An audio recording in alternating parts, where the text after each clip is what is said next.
Oh. No, not that one. I guess I could do that. But, hey, we're going to go here first. What's going on, Dodgers Nation? I'm Clint over there. That guy is Brooke. And this is what we call the emergency streams for Los Doyers Nation. Or the extra inning stream. Extra inning. Yeah, look at that. I'm going to put that back on real quick. Quickly done by our friend at ZJames_ on Twitter. He's a brilliant man when it comes to the graphics. I think he did that while driving. Yeah, while driving. Yeah. He's super safe. But we are going to do this with our friend again, Mr. Greg Raw. Greg Raw. 2 times in 1 week, but he couldn't afford the Uber to get out here the second time. Oh, no, it's a little far. I was not affording any Ubers to go anywhere, but I'm excited to be back doing this. This is a huge day today. I need to come on here and talk Dodgers. Yeah, well, I think we all need to talk Dodgers baseball. Maybe not Brooke as much, but definitely FRG. Yes, of course you. Brooke. But look how pretty Brooke is. I get that. Yeah, this is a good show. We're already seeing some people. We got big time Travis 818 checking in, NorCal Nerd 530 checking in. I don't even know where the 530 is. Is that somewhere? It's in the world. I'm guessing it's NorCal where the nerd is. I see Jess is up in here says what up. We got a what's up from MTeal24, and we got question. Oh, sports from coast to coast. FRG, what's up? It's your boy. So like Turtleneck Tuesday on YouTube, thanks for hanging out on YouTube, popped in right away because we did have in a little primer section that Jock potentially could be the next to go. We'll get to Jock in a minute. YouTube Julian, Geisey? Julian, YouTube, thanks for hanging out. Will Dodgers still pursue Harper? Still go after Harper? So I think we need to explain what happened. One of you guys. You don't see before we do, can I just say, Jess Amori came on here and is saying that Brooke is the eye candy. So, Brooke, you are the full-on, with that jacket, that beautiful jacket, you are the eye candy. Who said that, Jeff? Jess. Oh, okay, yeah. Huge, Jess, I was like, whatever, whoever's in here, that's fine. Jess, who's an Eagle fan and a huge-time Trevor Bauer stan. Oh, yeah, I remember. Yeah, By the way, she's entertainment. Before we get into the thing, why we're here, when did stan become a thing? I don't know. All the people on Twitter say it, and I had to look up what it was in reference to, because I'm old, even though I'm very young. I'm like 80. I'm like 85. 85 at heart. It's congestive. That's why I said that thing on Slack today. That I don't even know what I said. Actually, make it nasty. That's what I said. Make it nasty. Which in my mind meant do it. I don't know what actually. All right, Greg, tell us, the fandom here. What happened today? Why we're here? Well, there was a big pickup for the Dodgers today. AJ Pollock signed a 5-year, $60 million contract, and says about $12 million annually, and he is going to be the Dodgers center fielder going forward, which is, a lot of people were very upset about the fact that he's injury prone and it's not the name of Bryce Harper, but I don't know if you guys agree, but I'm happy with this deal. Isn't it weird? You think back like a month ago, this wasn't a possibility. No. Like you were like, hell no, there's no way they're signing. Can we get one thing straight first before we move along with this podcast? Yes. We need to address the pronunciation of this man's name because it is being widely misused across all of... is it not Pollock? It is Pollock, yeah. You're right. You nailed it right on the first try. But I get some people are getting a little racist with it. Cannot use Pollock. That is not his last name. That's what they used to call AJ Pierzynski, and you're not supposed to do that. Not particularly. That is some semi frowned upon. What is your opinion? Because I know you of the pronunciation. No, not of the pronunciation. That's not an opinion. That's a fact. Yes. But I think we share similar opinions about this, and I was actually surprised to see some of the reaction across. I expected a wide negative reaction, and I got something much different. Yeah, I think the thing is it just made a lot of sense. It hit a point where they needed a center fielder. We needed a center fielder, and we needed a right-handed batter. And this was the clear-cut guy, because if you have your boy Bryce out there trying to get a minimum of $30 million a year or whatever it is to go play right field poorly for you, or you can get this guy, go to the bargain bin at JCPenney, which is it's a nice enough store, but if you're bargain bin shopping at JCPenney, you're going to get some decent enough product. And this is a dude when healthy. He hit 21 home runs last season in 113 games. Mm-hmm. Dude still got pop. He'll be better most likely, although historically has not hit very well at Dodger Stadium. No. But I really do like the signing. It was by this point of the offseason was the right guy. I think this was the right guy to get. Yeah, he has a Yeah, plus great. defender. Yeah. He's never had a negative defensive WAR, which is a positive thing in my mind.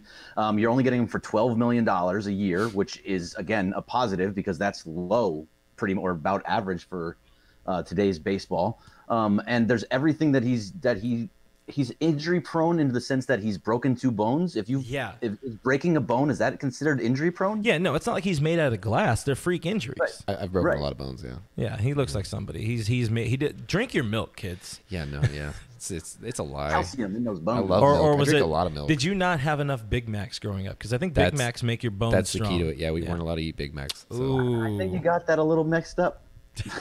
You guys remember back, or Greg, do you remember back when McDonald's had the bucket of fries? That's what I'm talking about. Oh, absolutely. Those are bangers. I missed that, but it sounds good. Yes. Oh yeah, that was wasn't there football for that after football practice every day. You get a bucket of fries and a 20-piece chicken McNugget. That's the What truth. a time to be alive. So getting a couple more people here off Periscope. We got Curtis Purdue 0. What up, MPG?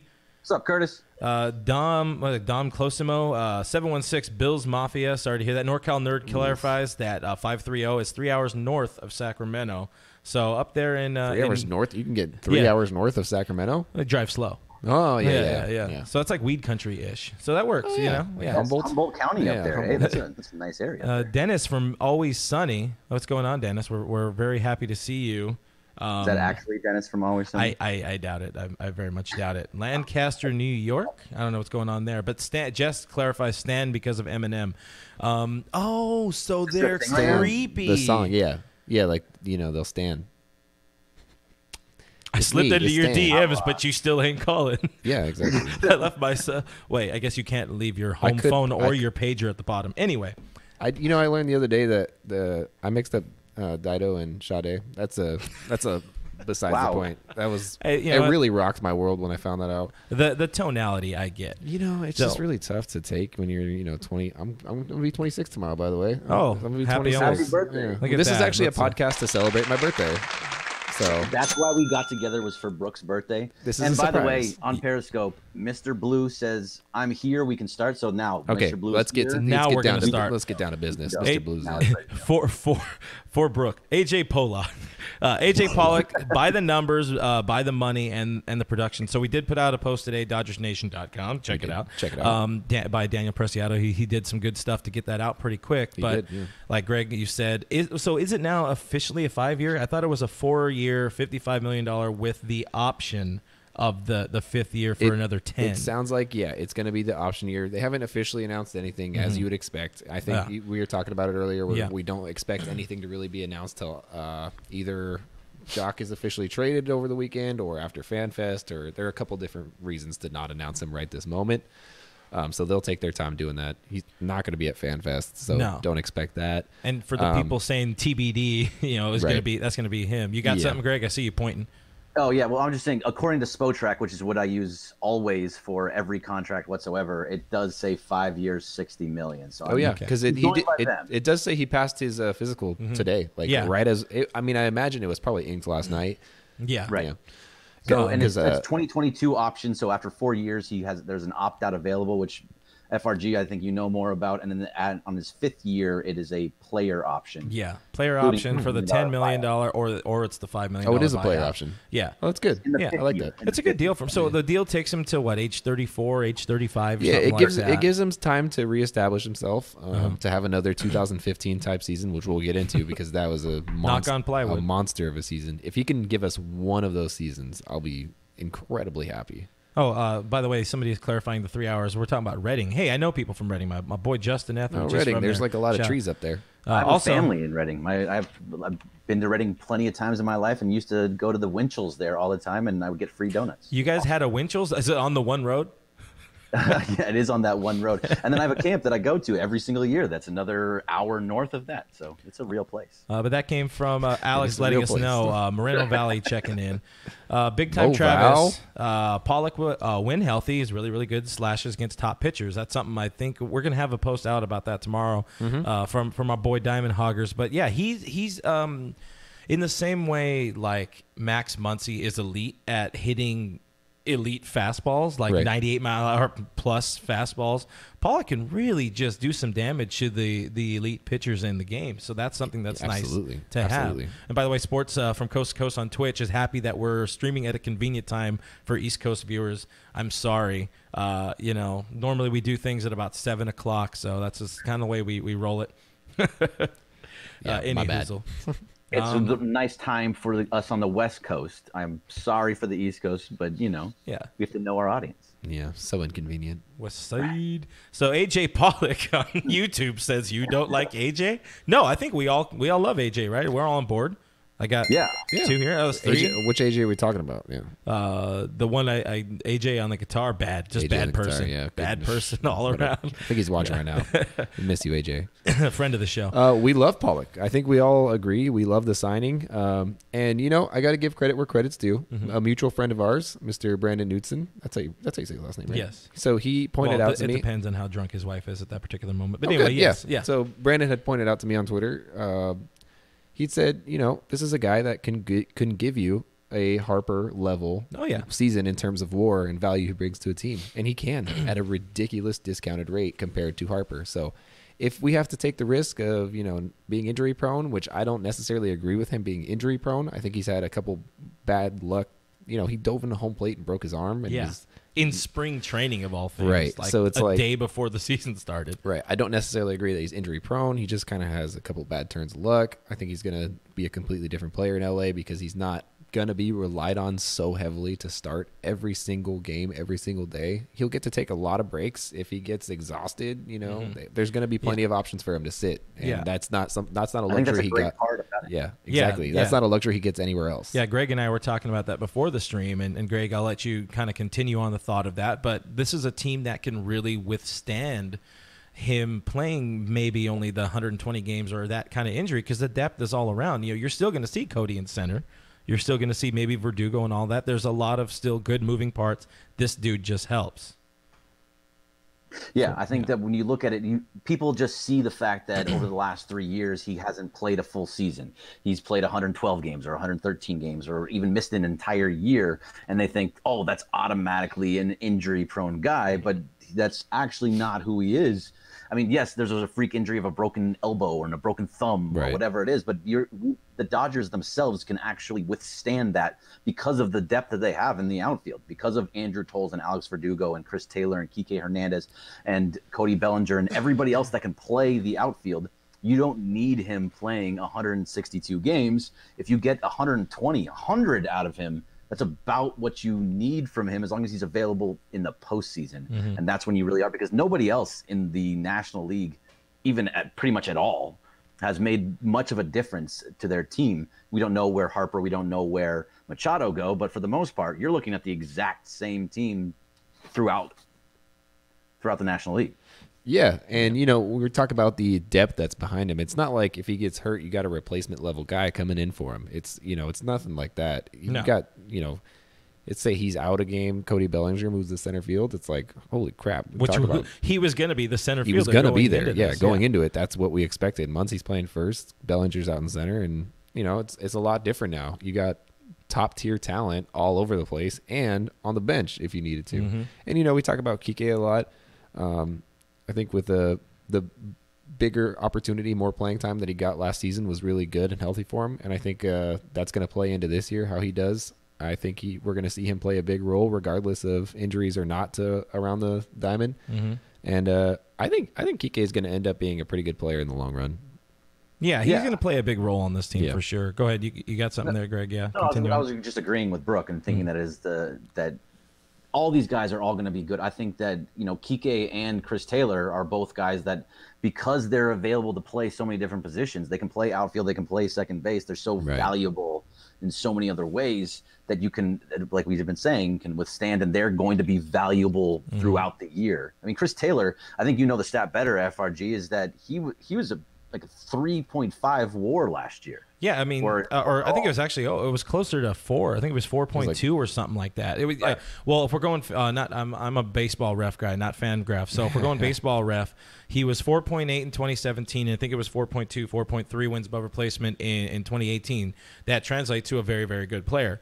And he played a handful of games at second base. The MLB Shredder said he's the fifth best second baseman in all of baseball. Right. That's pretty impressive, and I like the ability to have that. So, like, mixing and matching there at second base with him, you're probably going to see Max Muncy playing some, getting some reps at second base as much as people don't want it. He's still serviceable, and funny enough, I think I mentioned it earlier this week, the defensive stats like Max Muncy at second base better than anywhere else on the field. But that's just the simple little things that Pollock do for you. Pollock helps you be able to move these players in a better way. I mean, how much have we not talked that much on David Freese this offseason? Yeah. And he's another huge bench piece too. Right. And now he can play that a better Chase Utley role, I personally think, in 2019. Another thing I want to note before we kind of move on to the other side, because I'm seeing people talking about Peterson and JT Realmuto. Another one of my favorite things about Pollock, outside of just how much he does help this team, is that he, in his career, has destroyed the Dodgers, granted mainly at Chase Field or whatever they're calling it. Did they change the name there? No, they're not there, just at San Francisco. They're a new bank or whatever park or phone company. But anyways, 291 batting average in his career against the Dodgers, 884 OPS, 17 home runs against them. So now you don't have to worry about this dude destroying you during the season. Mm-hmm. And now Diamondbacks lost that bat and another guy that kills us, Paul Goldschmidt. Goldie, yeah. Except Pedro Baez owns him. Yeah. So that's he sure does. Oh boy, your boy. It's your boy Pedro. So that helps, but again, not an exceptional batter at Dodger Stadium. Have the stats of 220 batting average, 653 OPS, only 6 home runs in 44 games. So hopefully he gets to. I wouldn't buy into it a whole lot. I don't think so. I was looking at the stats too. He hits pretty well against the NL West just in general. I think he's like a career 295 hitters against Padres, Giants, Rockies, Dodgers, and that's with his down Dodgers numbers, which makes sense. We've had one of the best pitching staffs in the league for the past, 4 or 5 years. We're up there in the rankings, so it makes sense that he wouldn't hit great against the Dodgers. But I really like what he's doing, specifically against Colorado, who's going to be our number one competitor this year. He is, you got to factor in Coors Field a little bit, but he's absolutely torn up the Rockies, and I'm excited to see what he can do against them, because we're going to need all the help we can get against them this year. I think they're going to give us a run for our money again. So, you kind of forget it went down to the last game of the season and then one more. Yeah. Yeah, it's funny. So, Angel PJ. Look at Coors Field. Sorry to interrupt. I can't actually see you guys, so I got to just find my way in. That's all good. But you can see that at Coors Field, like you're talking about, he destroys the ball at Coors Field. I mean, he has 17 home runs, or what is it? He has 11, or I lost it, actually. But anyways, he hits. He has almost 1,000 OPS at most ballparks besides Dodger Stadium that are in the NL West. Right. And you have a 387 on base at Coors Field, 338, 597 slugging percentage. I mean, those are big, big numbers over there. So you're going to have to play there. He kills the ball at Chase Field. Obviously, he played there long enough. And in San Diego, he actually has he bats pretty well, too, almost a 900 OPS. So everywhere in the NL West, he plays very well. It's just about whether he'll be fine when he's playing not against Dodger pitchers at Dodger Stadium. Yeah, again, I think everything about this just feels like good move. Now everybody's on, you give them an inch, they want a mile. So now we want JT Realmuto. When's he coming over? And Angel PJ 1969. I love Pollock plus Realmuto over Moneybags Harper. So now you're seeing a lot more. I think it was yesterday, somebody on MLB.com was like, they're still in on Realmuto, and then you're seeing that all over Twitter. The trade scenarios now seem to be, they still want to move Jock Peterson. And they will. And they will, most likely, because as SD Dodger did point out earlier in the stream, they are, as of this signing, $6 million over the luxury tax for this season. So I think they still do try to pull close and find a way to creep under it. How much are they over? $6 million. That this trade or this sign, $6 million over. I think he said over. Let me know. Double check. They're under. They're under the luxury tax right now. Well, that's because it was they were at like 187. That's what I thought. If you do it by just their total, they were $5 million. Don't yell at me, guys. I haven't been drinking. Yeah, come on. It's their active payroll right now with this signing. Their active payroll is 157, but if you look at the total, it's 196, which takes you $10 million. Yeah, with all the ARB players. The total salary is at 205, so that's about another the luxury tax. I keep forgetting the luxury tax level changed. Yeah, it changed this year, and it's going to be even higher over the next 20 years. 206. It's 206 this year, 208 next year, and then 210 the year after that. Yeah, so it keeps going up. But so Realmuto, he is conceivably a guy that can get over here. It looks like they might need to offload one more MLB contract then along with Jock, but let's kind of figure out our trades in that. So Jock is what? He's making $6 million this year, I think it is. I think that's what they signed. It's like just over 5. Oh, just over 5. So there's clearly not enough there. It's 5 yeah, straight up. Yeah. I think the trade, like I said, is going Keibert Ruiz. So my trade, I think I mentioned it on Tuesday, Ruiz, Jock, and Brock Stewart, because I'm all of us are kind of over Brock Stewart, Dodgers included. What are your guys' thoughts on the potential of now moving Keibert Ruiz? Let's go with you, Greg. Yeah. I think that moving Keibert Ruiz, this is the biggest thing for me, is that most people and most fans look at Keibert Ruiz as a Corey Seager, Cody Bellinger, Walker Buehler type guy, and I don't know if he is that guy. He was really good in Double-A, and he played really well in the postseason for Double-A. But Will Smith got moved up to Triple-A before Keibert Ruiz. Yeah. What the reasoning was for that is, beyond me. Maybe it was defensively or whatever it was, but he did not get moved up to AAA when the Dodgers were looking for a catcher. And so moving Keibert Ruiz to me just shows that Andrew Friedman doesn't believe in him as much. And you have Diego Cartaya, you have Connor Wong, you have Will Smith, you have a abundance of catchers in the minor league system, plus with Russell Martin and Austin Barnes. It makes sense to move Ruiz if you're going to get a guy like JT Realmuto, because we know who JT Realmuto is. He was the best catcher in baseball last year. He is an all-star catcher. If he comes to the Dodgers, you're plugging in an all-star catcher. So I think that no matter what, this is one of those moves that you make for right now, where we don't know if Keibert Ruiz is going to be Yadier Molina or if he's going to be somebody, like a Deanna Navarro. You don't know who he's going to be. Yeah, so move him or JT Realmuto. Yeah, I think that's the funny thing is people, I'm guilty of this too. I've been so high on the Ruiz train. I've never seen him play. I've never seen the guy do one damn thing. But we trust these scouts that tell us that he's plus down, all these things, top. The prospect list, goes on and on. Yeah. And you forget about these guys who were number 1, number 2 prospects in all of baseball and are out of the league within 2 years, maybe max. They didn't pitch at all or whatever. What's that Mark Appel, that guy? Yeah. Remember that guy? You remember Joel Guzman was a can't miss guy for the Dodgers. Can't miss. He played in like 40 games, and that was his entire career. Right. He's like 17 feet tall. The second baseman? There was a second baseman that moved like 10 years ago. It was supposed to be the next great second baseman. I remember we had Blake DeWitt, we had Tony Abreu. Both of those were kind of flame outs. Yep.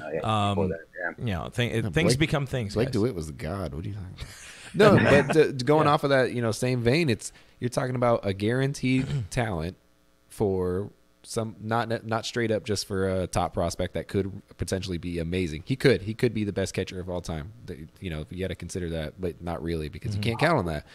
In my mind, if I'm Andy LaRoche brought up there you go. Brought that up.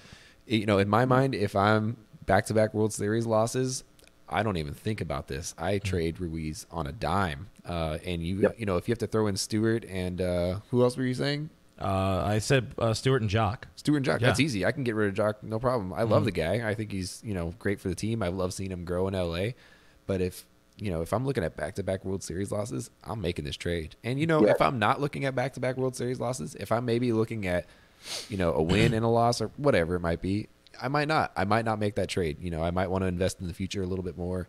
But I mean, to me, this is a no-brainer. And you had to give it another trade scenario where I think you included one more person, didn't you? Yeah. So I had a different trade, but I want to get on the Keibert thing because a lot of people may forget about 2008, where the Dodgers, Ned Colletti, your boy Ned, he traded away Carlos Santana, who was very highly rated, but we went and got Casey Blake, who was a player that a third baseman who absolutely solidified that team. He was the first guy that came over before Manny Ramirez, and then that team took off back-to-back NLCS appearances.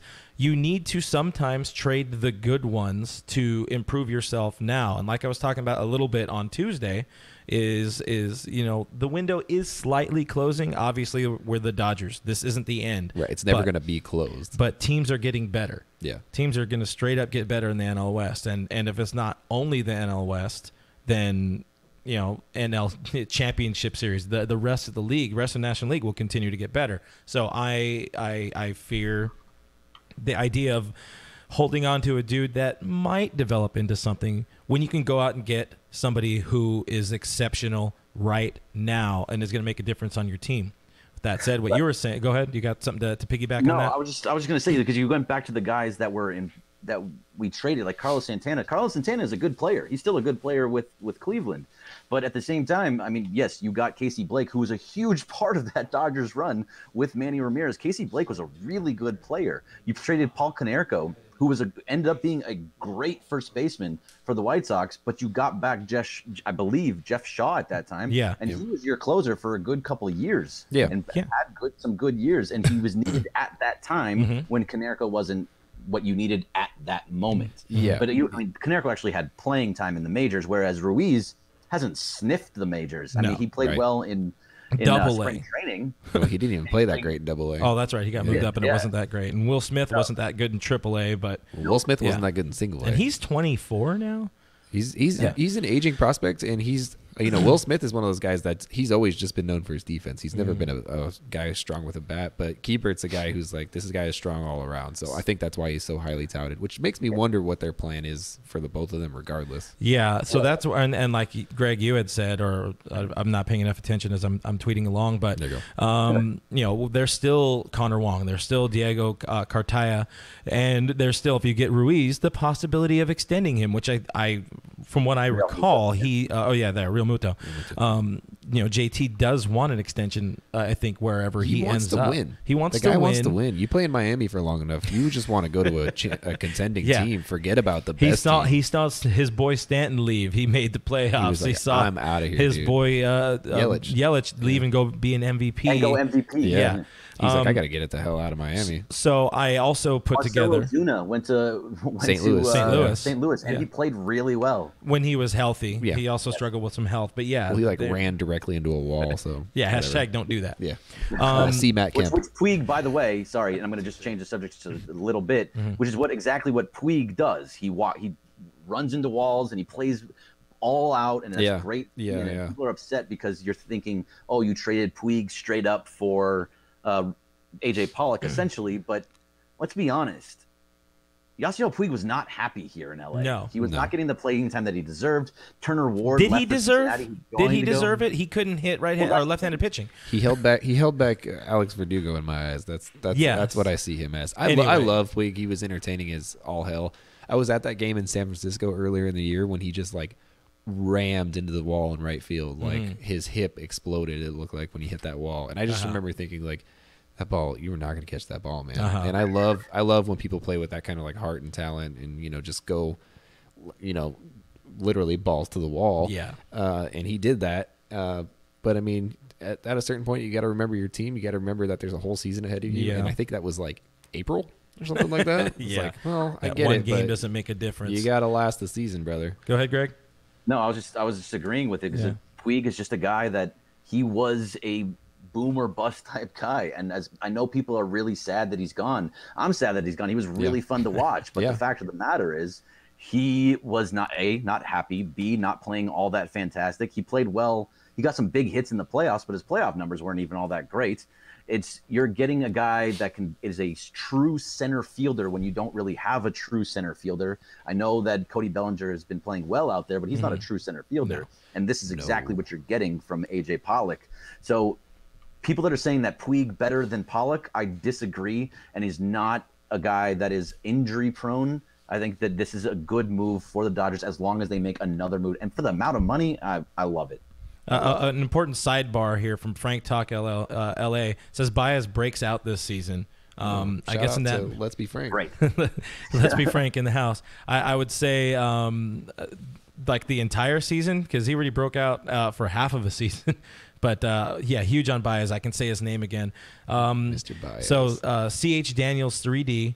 You can't pass on trading a catching prospect for the best catcher, which is pretty much agreeing with what we're saying. Yeah, you can't pass up. We got to remind you guys, it's not a straight up trade. You guys got to remember that, because I think people in their mind are like Ruiz for Realmuto, and that is not a reality. No. And for the same reasons that we're saying they should make the trade are the exact reasons that they should not be making that trade straight up. And I do remember talking earlier. I had to, I wouldn't say a Twitter troll. It's not a Twitter troll. We had a Twitter, actually a very civil Twitter conversation between myself and at the Charles 71276. So you can totally tell that is not a burner account. No. He says giving up Kevin. Ruiz is a huge mistake. And then I explained my whole idea about, they traded away, got Casey Blake, and he's like, you know what? Yeah, you're right. Yeah. And we shared a cyber agree beer with you on Twitter. Someone agree with you after making a point. Yeah, he gave them the smiley face emoji. I had several civil conversations on the Twitter. There was a lot of good vibes going on Twitter today. I don't know if you guys caught that. You guys, you're both on Twitter. We all on Twitter. We know this. Everybody here on Twitter. Everybody on Facebook. Whatever. If anybody's on Facebook, Twitter. But get on Twitter. We just needed anybody to be signed, and not Josh Tolley, not wait. Josh Tolley.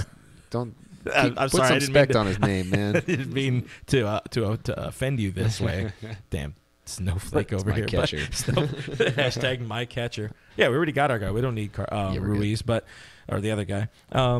The best thing about this is that when this whole Harper thing was going down and everyone was really upset about it, and we were like, we needed somebody. And it was more so that now you're getting one guy. When you traded Puig away and you traded Kemp away, the always thought was, okay, this is a move to force another move to happen. And now it's happening. You're getting AJ Pollock. And it looks like JT Realmuto is the next piece. If you get AJ Pollock and JT Realmuto in the offseason, you've won the offseason. Yeah. You've done what you needed to. That means Friedman just destroyed honestly, it. Let's say Philly or the White Sox signed both Harper and Machado. If we get Pollock and Realmuto, I still say the Dodgers won it. I choose that over that big money for a long time, man. Yeah, I totally agree. And you're adding Corey Seager, and on top of that, so you're adding three of the best players in basically in the free agent class, even though Seager obviously wasn't a free agent, but essentially bringing him in because he wasn't there. I need baseball to start, man. Oh my god! And we will be at spring training. Visit Arizona.com/spring training. That's what I talked about because I do want to get to my second idea of a trade, and I want to get your guys' opinions on it. Everybody, everywhere here. I'm seeing people talking about Muncy, and people want the Muncy trade to happen. Where I also talked about some different outfield alignments because I want to bring up what our boy Diamond Hoggers brought up about where does Bellinger end up now. But Dodgers by the donger is what I called this. So you lose. Wait, I'm going to give myself a couple of points for that. That's good, yeah. I need my own soundboard. Thank you. I should just put it in the middle. Dodgers by the donger, brought to you by Bud Light. Grandal, 24 home runs out. Kemp, 21 home runs out. Puig, 23 home runs out. Our boy Kyle Farmer, the headliner in that trade, 0 home runs. But Manny Machado, 13 home runs as a Dodger, out. Even Brian Dozier, 5 home runs in his broken knee. That's 86 home runs gone. But getting back a 25 home run bat in Corey Seager, maybe a 15 home run guy in Russell Martin as of now, if he plays 100 games or so, and you just signed a 25 home run bat in AJ Pollock. That's you're now starting to balance out the odds. You go get Realmuto, that's a win. That's just destroying the offseason because, guys, as you all know, Greg, you know better than anybody, surviving post game. All they do is hit home runs, and why can't they just get the hit with that? And I do agree with that. Can't they steal bases? Why can't they lay down? Less the so for me on the stealing the bases, but that's not a part of the game anymore. Yeah, it's absolutely not a part. It's a huge injury risk. It's dumb to try to steal bases. Okay, well, Tim Most guys are LaCastro dumb would say anyway different. doing it. They dive in head first, or they're doing it in a way that they're getting their foot stuck. And I did a dive head first.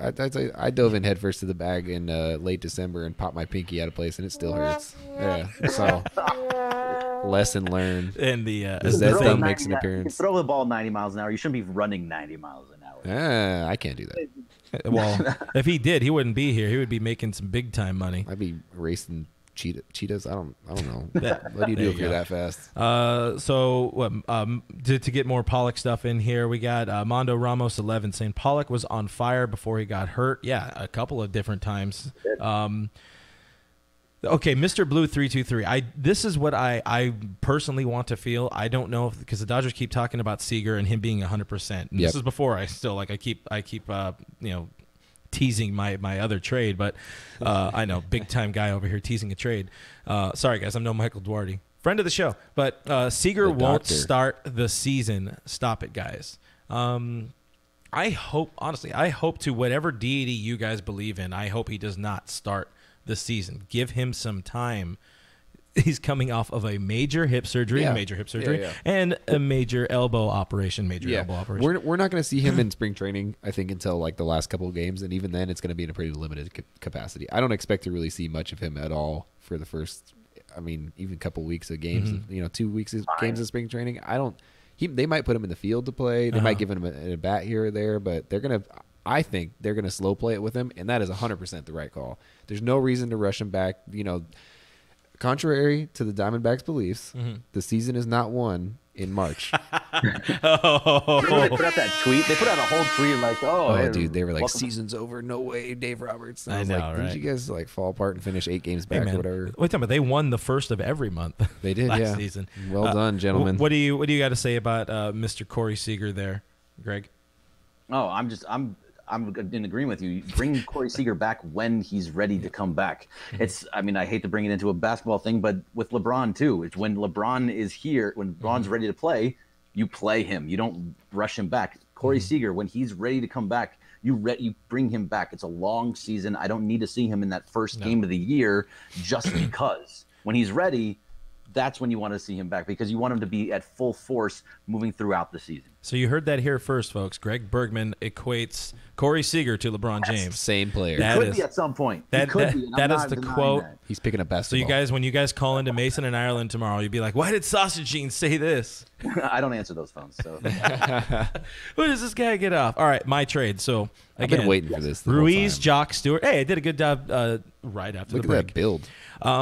The other one. So I have one headlined by Will Smith, getting jiggy with it in Miami, where he wrote a fire song in the 90s. Did, yeah. Just saying. Yeah. Will Smith, Jock again. This one I'm saying throwing Brock Stewart because we don't need him. But either Yadiel Alvarez or the other guy we got in the Kemp trade, Josiah Gray, because you're not going to miss him if you don't even know him yet. But I do feel that trade, you're holding on to Ruiz, and that trade could get conceivably at this point in the offseason where Miami came out all hard. Oh, we're not taking anything. And now they're like, you got some scraps. Yeah. I think they can go for that. What do you think, Greg? Wait, say the trade one more time. It was. You really got to listen to the whole shit. No, I said. I gotta say, I gotta tease one after you as well. I'm gonna blow you out of the water. Wait, here's my knockoff. Somebody tweet that out. There's a huge one coming up. Oh, there it is. There's the one. Secondary. It was Will Smith. Will Smith, Jock Peterson, Yadiel Alvarez, or Josiah Gray with Brock Stewart. I think the Brock Stewart part is it's a throw-in. Absolutely get rid of him. It's a throw-in. I don't know if he's actually going to be moved for anybody. I don't think anybody actually. We just need to get him Brock like a constant team as well. Wait, because doesn't AJ Pollock now makes he's the 40th guy on the 40-man roster? So Brock Stewart needs to get traded somewhere, or he's going to get DFA'd. Which most likely he's going to get DFA'd would be what my guess is. Because nobody wants Brock Stewart. He was going back and forth. Never really get him out anyways. Yeah. Yeah, just get him out. So I like that trade. I don't know if that's enough for Realmuto. They're probably going to want a little bit more than that. That sounds great to us because it's a bunch of prospects. But I think obviously Jock isn't a prospect, but now you're making it the Jock Peterson trade opposed to the Keibert Ruiz trade, which, by the way, Keibert Ruiz is number 20 overall in all of baseball. Yes. Number 20 prospect. So that's kind of why he's that big time guy that nobody wants to move.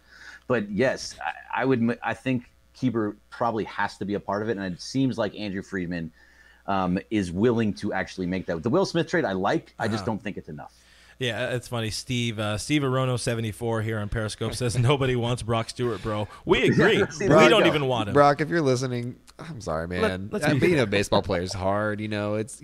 It's a 1 in a million chance or whatever it is. He never developed a third pitch. He has a great changeup that he didn't use enough, and the fastball is solid.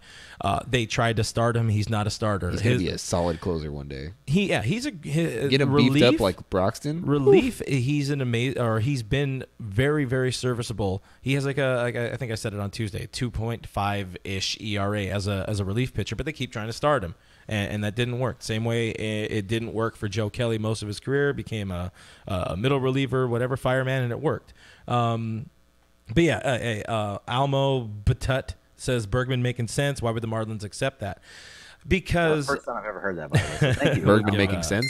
Yes, exactly. The only way I think they agree is because Will Smith still is a very highly rated catching prospect. Yep. Granted, he's more defense first, but Gray and or Alvarez, Yadiel Alvarez is, I think, the 4th or 5th prospect on the Dodgers list right now. I don't have it in front of me, but he's high. He's rated high up. He's one of those 102-mile-an-hour fastball guys that he'll throw it. He doesn't know where it's going, and I think Miami can float that. Also, a Cuban player might play up, playing in Miami. With Gray is, I think, 18 or 20 or something like that. Dude is a very, very live arm, good pitching prospect. Has 1 or 2 years. No, I think he only had the 1 season, but those are a couple of really solid guys. And I don't want to throw Dustin May at anybody, because if you're going May and Will Smith, you're losing a lot. And granted, we are talking about getting Realmuto, but that's where I'm at on this trade. I just think that they're going to have to move some of those guys. I don't think it's going to be all of them. If there's one thing that we've seen is that Andrew Friedman knows which guys to and which guys not to move. He's never made a trade, and this was from Future Dodgers on Twitter. They've never made a trade or signed a prospect, a free agent that has ever given up a first-round pick. He understands the meaning of building this team to sustain instead of just being that one-year wonder type team. So I don't think they'll move all of their entire top 10 for Realmuto, but you can see easily a few of them go. Maybe it's Will Smith, or maybe it's Keibert Ruiz, and it's Yadier Alvarez, or it is Dustin May, God forbid. But it's gonna be at least 2, I would assume. So they're gonna move that with Jock. So ADJV909, their trade is Ruiz, Jock, and then the newly acquired Jeter Downs.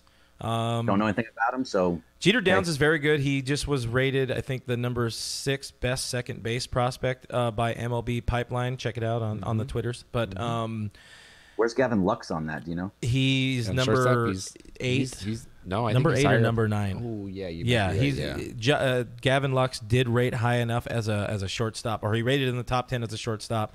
Although I think they're kind of conceding that his future's at second base because his arm isn't as good as you would want it short. Right. The only reason I have a problem trading Downs is because there is not a lot of depth. Of quality depth in the middle infield for the Dodgers in the minor leagues. So you go and get rid of this guy that you just picked up, who's potentially one of the options, as your second baseman of the future. I'm a little bit hesitant on that, but I do think that trade gets Realmuto over here for sure. But to give up 2 of your top guys, because I think he's rated the number 7 prospect. Jeter Downs is rated number 7 prospect in the Dodgers top 30 right now. So to get up 2 in the top 10 is a little rough for me. So would you give up Gavin Lux instead of Jeter Downs? Because basically you're talking about the same position. Yeah, base, I really can't give up any of those middle infielders just because of how weak we are depth-wise. Yeah, they're going to especially looking at second base down the road. We have catching depth, which is why you can get rid of Ruiz. There's starting pitching depth, why you can get rid of somebody like that. But infield-wise... So when you're talking about depth, though, I mean, you're talking about infield depth. You're talking mostly about Gavin Lux, Jeter Downs, but then you're also... It includes Kike Hernandez, who's 27. It includes Chris Taylor, who's 28. It includes those guys in part of your... depth. Even Austin Barnes can play second base, and he's 29. I mean, your depth at second base is better than it may seem. Maybe not be in the minors per se, but you have guys that are young and play. You have to. I don't know if you would agree with me or not, but I think that both Taylor and Kike are plus defenders. Oh yeah, when we're talking about that, absolutely. But I'll ask you this: are you comfortable, and everybody in the stream, are you comfortable, realistically comfortable with Kike Hernandez as your everyday second baseman? Who No. well, you got to know. What about you? How do you feel about it? No. And from the thumb on the side, we also got to know. So that's not a better team. That's not a better team. Kike has not that I'm not been specifically given, comfortable with him. Yeah, he's been given leash a number of times to, hey, this is take the reins, take the position. Beginning of this season, what's his name? JT got hurt. Forsythe slid over to third. Yep. Here's your opportunity. He hit like 180. Yep. 2015, he was given a large opportunity. Granted, he was going through some really tough life stuff, but whenever given the opportunity, he was given second base in the playoffs early on. He batted third in our elimination game in the World Series. Kike is not the answer to any question. He's made for that super utility role, and he's great at it. I think he does it better than anybody in baseball, and I think it fits him very well. I think there was a while where he was talking about how he didn't want to be known as that, or you remember that? Yeah, he wanted to be like an everyday player, and I get it. He did play pretty much every day this past season, but he played all over. He wasn't our starting second baseman. He wasn't our starting shortstop or outfielder, whatever. He was all over the place, and he thrived. He thrived in that role, and I think that's where we're going to see him for. I can't imagine him being a starting position player anywhere on any team. Hey, Sean Figgins made a lot of good money when he was a free agent coming off of the Angels, and Sean Figgins played everywhere for Scioscia. Yeah. Oh, yeah. He was all over them. He was everywhere. Yes, but that's what this team is. That's what the Dodgers are. And I think that we kind of forget that a little bit, is that we don't have specific positions for every player. And while I don't want to lose Gavin Lux. I've been watching Gavin Lux. I haven't watched too much of the minors, obviously, but I've seen his numbers and everything. Gavin Lux looks great. Jeter Downs looks like he's going to be really good too. But the depth that you have there allows for you to move one of those guys, because they don't have Kike doesn't have to be your everyday second baseman. No. You can move other guys in and out, and that's basically what this team is about. It's about positionality throughout this entire roster. Right. So you don't have an everyday second baseman. You don't have an everyday left fielder. You don't have an everyday right fielder. It's guys being moved in and out based on matchups and everything, and that's how the Dodgers are built. So if I lose one of Jeter Downs or Gavin Lux, as much as it would suck if I'm getting JT Realmuto involved in that as well, I might be okay with it, because we don't know how those guys, just like we don't know what Ruiz is going to be, we don't know what those guys are going to be in the majors. And so if I'm going to get Realmuto, I'm in. So there's an interesting comment here on the Facebooks from Randy Shipley, which actually I remember reading on Twitter today. This was the first time in the Friedman era that they've given up a draft pick to sign a free agent, which that was surprising to me, but also not surprising to me at all. I just hadn't really thought about it. It was mistaken. It was future Dodgers talked about that, and it was not a first round draft pick, because it was over $50 million. Yeah.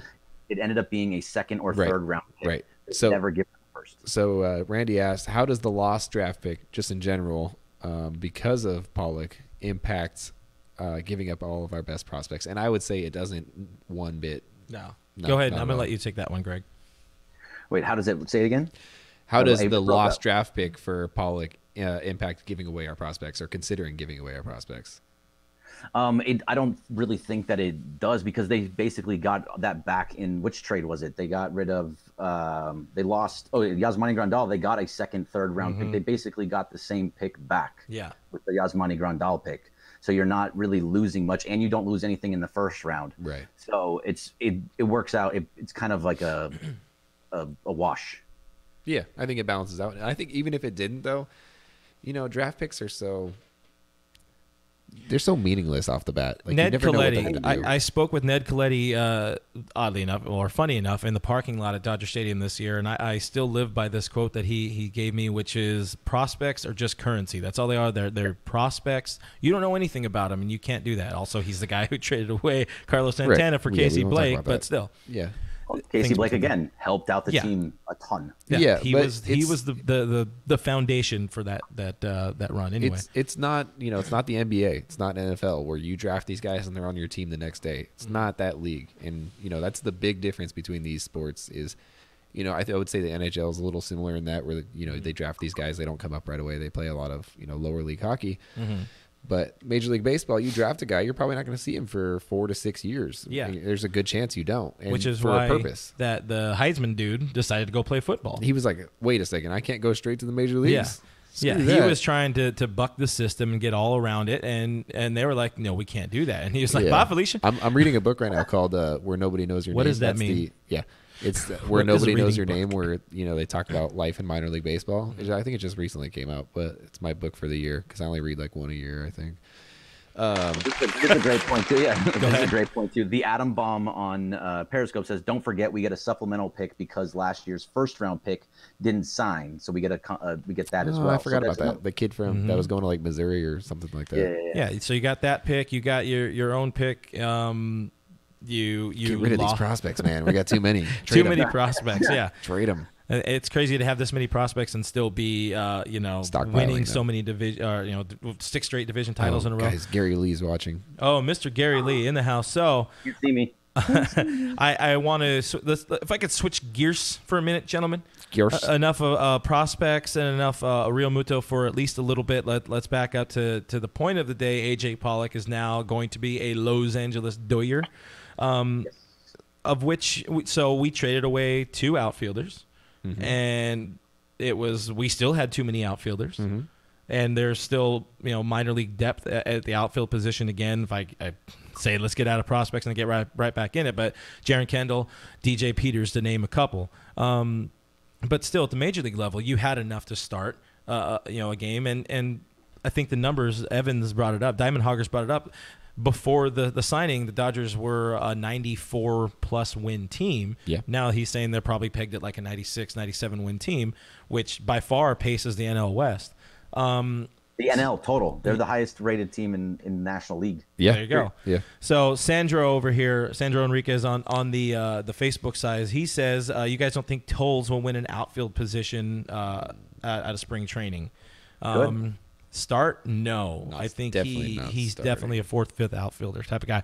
Personally, I would start him over Jock at me, guys. It's really unless he hits like 1,000 during spring training and bats every game, he's not going to get a starting spot anywhere. There's just they've always been like really weird about him since he came back from the injury. They just haven't really given him a lick at the major league since then. Yeah. Even though he had a really good showing. What do you want your starting outfield to be? If you had to pick opening day starting outfield, what are you looking at right now? I'm glad you asked, Greg. Hey, there you go, FRG. So I had posted that on the Twitter where it goes down on Twitter. I had my right-handed pitching versus left-handed pitching. So I'll just I'll get to that really really quick. I had to get that out of the way of the all of the defensive alignment. And guys, again, this is not my batting order. This is just defense based on how you would score it. So number 2 position being catcher. I have Russell Martin. This against right-handed pitching. Russell Martin. I have Bellinger back at first base. Max Muncy playing second base again at me. It's at Bri Robitaille. Third base is Justin Turner. Yeah, Bri Robitaille. Shortstop is Corey Seager. Jock in left field. Pollock, and then Verdugo to round it out. I do have Verdugo starting all the time because he damn well deserves it. Although, again, this is what I would anticipate. I personally would take, like I said, Tolles over Jock because you might have a true leadoff guy. Left-handed pitching, it's either going to be a Martin or Barnes thing. Freeze at first base, CT3 at second base, Turner, Seager, Verdugo in left, Pollock in center, and then Bellinger in right. So Bellinger is also starting against all handers, which I don't know how long of a leash do you give Bellinger, as I'm bouncing all around here. Right. How long of a leash do you give Bellinger to figure out left-handed pitching? I think you give him the season to figure it out, man. Another one. Yeah. Didn't figure it out in 2018, although... No, and I mean, there's that expected adjustment for pitching. It looked like nobody could figure him out when he first came up. And that was the case for a long time until the World Series hit. Rest in peace. But you gotta give him time to work out of it. I think if he really tanks, you'll see him hit the bench and he'll take a pretty decent rest. I think he's gonna find it this year. I feel pretty confident in him. I don't think he's gonna be the rookie campaign that we saw. No, but I think he's gonna find his consistent swing that he's gonna be for the rest of his career. Like he's just gonna be, he's not gonna be a 30. He's not gonna be as wishy-washy as He's not gonna be a 30 to 45 home run guy for the rest of his career. I don't think he's that guy. But I think he is going to be a pretty solid player. The AZ943 saying platoon Bellinger. What would we piggybacking off of you, or what do you got, Greg? No, I'm not picking. I'm not ever doing that. Sorry, I'm not going to platoon Cody Bellinger. I don't think he needs to. As much as I like the idea of playing all these guys. If yes, like Brooks says, if he's struggling, then maybe. But I think that he's going to go back to being because if we remember, he changed his entire swing at the beginning of the year. In the offseason last year, he changed his entire swing and then went back to his old swing in what was it, like June or July, somewhere around there, and he started hitting again. Yeah. So I think this year he's going to just have a one swing, and that's the way that it's going to stay. Probably more of that. Maybe it's going to be in between where he was standing straight up opposed to being like leaning down a little bit more. So I think as long as he keeps his he keeps one swing throughout, I'm expecting big things from him. Maybe not to 39 home runs, but that sophomore slump is a real thing, and then guys come back the next year and show who they actually are. I think Cody's going to be that guy, and I want to see him every single day. I want him to be the everyday right fielder. You're going right field. Right, more right field, left field. Well, I don't. Okay. I mean, where would you don't want him in left? You want him in left? Well, yeah, these are all guys who could play all over the place. Yeah, he could play all over the place. Yeah, I would take him in right field. I don't want him in left. I mean, he could play left, but I think he's a better right fielder. Right. He's the second best center fielder on this team.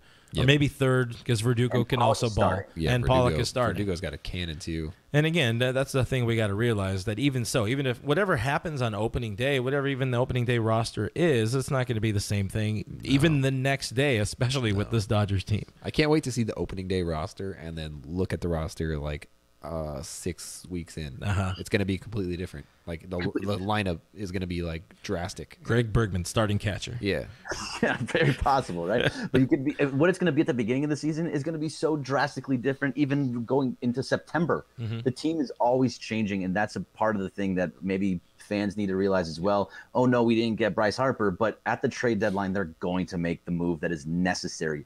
Always going to be buyers, even if you're, right. 10 games down, you're going to be a buyer. Yeah, that's never out of the question for them. So the question here on the stream Periscope, can Freese earn an everyday spot on the bench? Yeah, he will definitely be on the 25-man roster. But 36-year-old, yeah, kind of limited first base guy. A guy who's had surgery on both his feet, I think, a couple times too. And that's the thing. He's also the depth at third base, so he's going to bounce on the corners, and that's a good thing to have. He's going to have plenty of opportunity because, like we were talking about, JT Turner is 34, so you got to start giving him some extra time off. For sure. We saw that for sure last year too, especially late in the season. We have somebody talking about playing Muncy against lefties. Damn it! And I'd play Muncy over against lefties over Bellinger from what we saw last season. Muncy, he was locked in on lefties still. It was amazing. Yep. So the same thing with we're talking about Verdugo, and we haven't gotten to see an extended look at him. His splits at the minor league level were really good against left-handed pitching, except with the exception of 1 year. But for the most part, he hit like 400 in his first year in the minor leagues against left-handed pitching, which is like phenomenal for a young kid. I think he's going to be we'll have to see this year because we haven't gotten an extended look at him. But I think he's going to be a guy who's going to be an everyday player, not a platoon type role. So, Greg, you said that you would have Belly in right. So where do you have? So you have Pollock in center. What's the rest of like your kind of infield? Who's your first baseman then?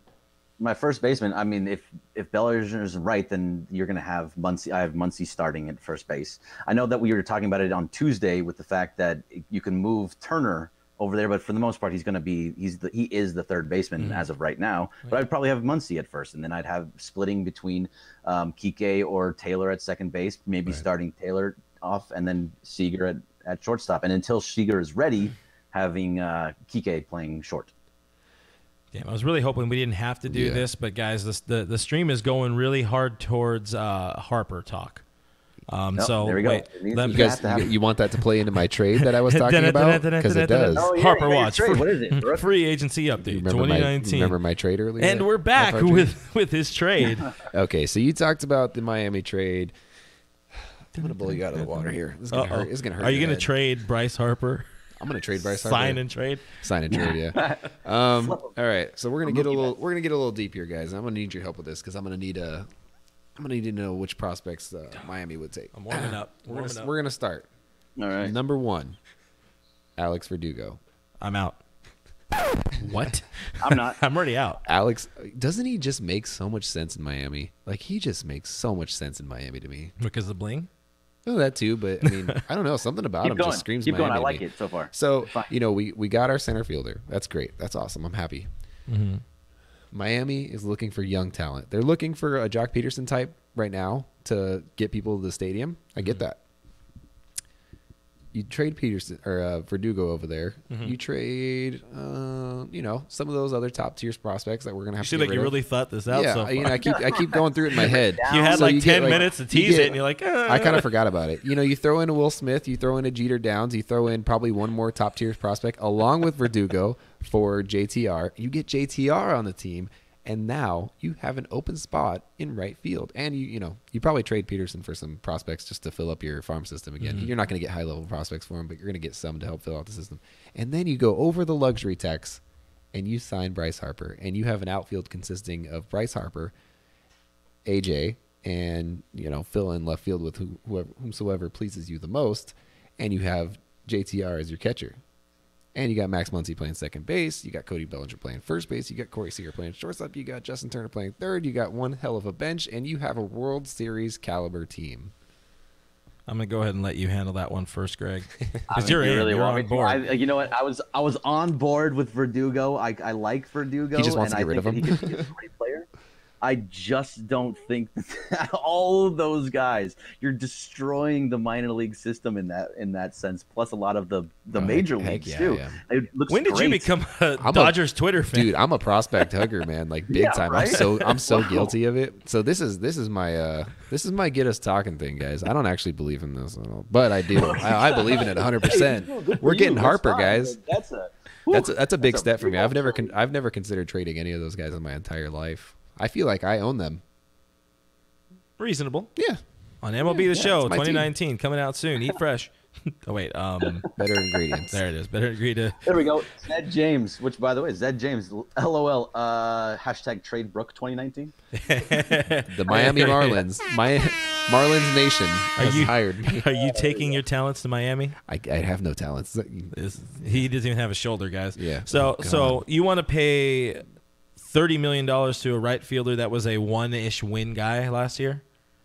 How dare you? Bryce Harper was a 1.3, again, per the real stats in the house, Baseball Reference, 1.3 wins above replacement guy. He was a 4-win bat, but his defense was so god-awful that it made him overall less valuable as a player. Same way it did with Matt Kemp. You just talked about how Pollock at his best. He was a 6-win guy or something like that. Uh-huh. Yeah. What was Harper at his best?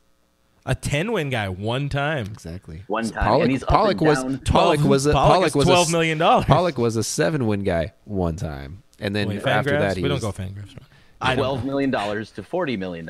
Yeah. No big deal, man. You want to buy a World Series, you buy a damn World Series. Didn't work in New York that much, but 4 or 5 years or the 10 or 14. Plus, don't give me more Boris guys. Not or, both. And. Wait, give us more. Guys. I should have just done that the whole time you were talking about it. Haven't we realized at this point that this team is built on defense and that we want to have a good defensive team? Yeah, so we upgraded our defense in center field and we'll downgrade our defense in right field. It balances out. That's equilibrium or whatever. And by the way, I'm sorry I keep messing around with these headphones. These are like dollar headphones and they're just I can't hear out of my left ear, right ear sometimes. That's good. That's always solid. I will say, I've talked about it with a couple people on Twitter who are really, really sad about the possibility of losing Jock and the fact that they weren't super happy about the AJ signing. Mm-hmm. I will say I don't think they're done. I think they're going to make a bigger move. No. Maybe it's not Realmuto. There's a good chance it's not. But I don't think they're done. I think there's going to be another move, and we're going to go into spring training all holding hands and smiling. We actually are going to spring training. Yes, we are. Go to visitarizona.com/spring training. Yes, bring your grandma. Together, we got holding hands, skipping, and it's going to be all people. Yeah, Let me tell you about my best friend. And then we go bother Tim Neverett. Yeah. At Brook M3 or me3. He's the dude. Yeah, at Brook MP3. MP3. Cool. That's a different guy. Don't talk to that guy. Totally messed that up. That seems like a good. Yeah, fit. I have the buttons. You know what? I gotta head out because I can't hear out of my right ear, and these are killing me. He's gotta go get it checked out. So you guys take over from here. I was fun. I'm happy with the AJ Pollock move. So you can take me off now. See you later, guys. Yeah, it's a great move. Thanks, Greg. And again, Bye, that is at Bergman Greg on the internet machine. He'll be doing his raw ass Lakers today. Lakers. Yeah, Lakers play tonight. So go check him out. LR post game. All right, bye, buddy. See ya. Later, man. Go back to that. And there we go. So yeah, we'll hang out. I think a little bit longer, like another 5 minutes. We'll take 57 more questions. Yeah, put in your questions in. I gotta go get something to eat pretty soon because I came straight from the Inland Empire. Shout out to the Inland Empire. No one lives out there. Did I hit that? Is that what? So I was hearing something about like people hearing. Are there noises happening? Is that you? You still got Bergman on? Oh, Bergman? Did you not go away? I think Bergman is still hanging out. All right. Well, anyways, you do the talking while I try to do the fixie. I can't. Do you hear that noise? Why is he not signing out? Eric. I still see his face. Just sign out. There you go. Eric Guerra says Realmuto and Kluber is all we need. I think we're past the Kluber train. That's past. John Gonzalez, IE in the house. That's what's up. It's a pretty big area, so that could mean a lot of things. We also got Fontana in your house. We got more IE. Oh boy. There you go. Look at that. You got some neighbors. You guys look at all my friends. We could all carpool. Yeah, just you guys can come hang out. You can come be the studio audience. Holy cow. That's the studio audience. So I'm seeing a lot now with, I guess, as much as I don't want to get too deep into this because this is a huge topic, so we'll talk more about it on the next episode of the Blue Heaven Podcast that comes out every Tuesday. Live streams, guys. We'll be here every Tuesday, me and this guy. Not so much Greg. He'll be around. But I'm seeing a lot talking about starting pitching. And people are of the impression or of the feel that the Dodgers really, really need more starting pitching. What do you feel about that, Mr. Brook?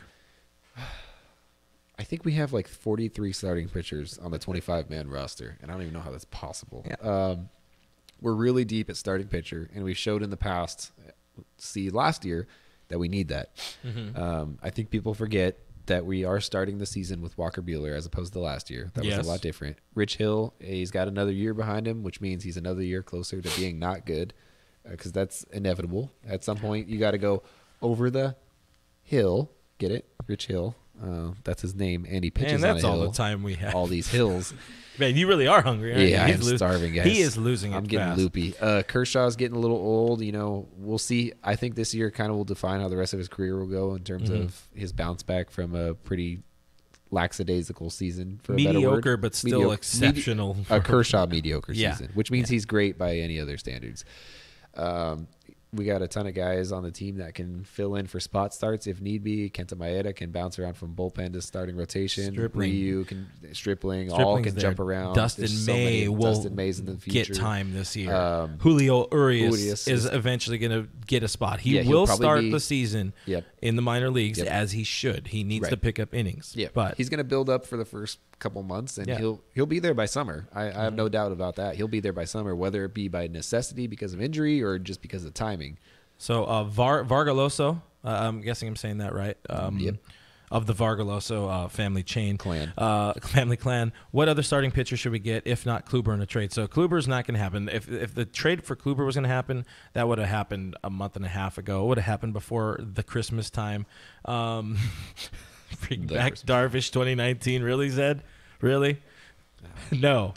Bad thumbs. There you go. That's what it is. He's just, now our in-studio producer is trolling, guys. That's where we're at on this one. Yeah, that's how far we're getting. Kluber's not going to happen. I saw Keuchel earlier. Keuchel's not going to happen because he's going to want some money. This person says DeGrom. What? Yeah. If reach for the stars. Let's say Dallas Keuchel will play for $8 or $9 million. Would you go sign Keuchel? For 8 or 9 million, 8 or 9? Is that what you said? Yes. Heck yeah, I would. He's like I think he's kind of overvaluing himself a little bit. On one hand, he played in a crackerjack of a baseball park for a while, so his numbers are a little bit inflated there. Yeah. On the other hand, I don't think he's worth the money that he thinks he's going to get. He thinks he's going to average out at like 18 million a year on average. Yeah, no. He thinks he's going to get some serious guaranteed money, and I don't think anybody's going to pay him that. Yeah. Even Houston's probably like, we'll give you 10 if you come back. Hashtag a no. We do have Elk Grove in the house. K Black 421.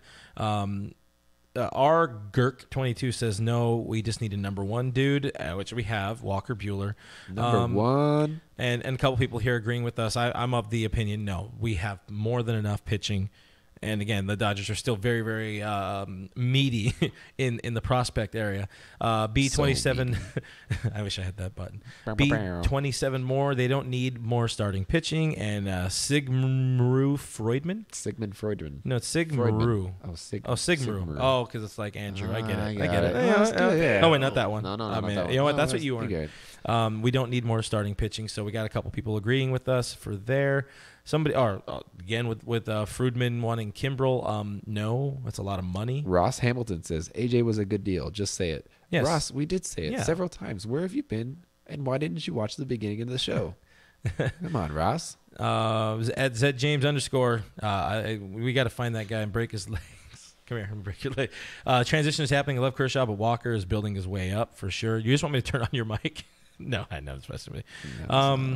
So anyways, I guess that's it. Oh, there you go. Totally agree with me. Brock Stewart belongs on the Marlins. Yes, I win. I win game night. And we're done. Anyways, that's it, guys. We do appreciate you coming hanging out, and we call this the emergency stream, or what extra did you? Innings Extra stream. innings, which another one. There you go. Another one. That's Zed solid. James, that guy, that thumb right there comes up with that stuff. Sarp D07, give Verdugo a chance. 100%. I am all about Verdugo being the everyday outfielder, although I haven't gone from right to left field. You got some range on that pen. A little finger flick. Yeah. I was a former dart player. Sign him. Recovering dart player. Yeah. This is it. This is all you need. That guy over there is BrookMe3 on Twitter and Instagram. That hand right here, that is at ZJames _ on Twitter. He does some great stuff. And ladies, he's not single. I'm Real FRG. I had that one up. Yeah, that was good. Yeah. I'm Real FRG on Instagram and Twitter. Thank you guys for hanging out with us tonight. Cool. AJ Pollock is a Dodger. We'll see whoever's out there. We're going to be at FanFest, by the way. We're going to be doing stuff. We're going to have some banger shirts. Come say hi to us. Take a picture with this guy because I like to see his face when it happens. I'm just like, he's really scared of women. Is this so? No, he's not. Yeah. You let us know. You know what? It sucks. You can't say leave a comment in the comments below. It's over here now. It's like leave in the comments over there. All right, bye guys. We'll catch you Tuesday. Bye. Where's the button? This is the button. Right there. Every time. Thing. Yep.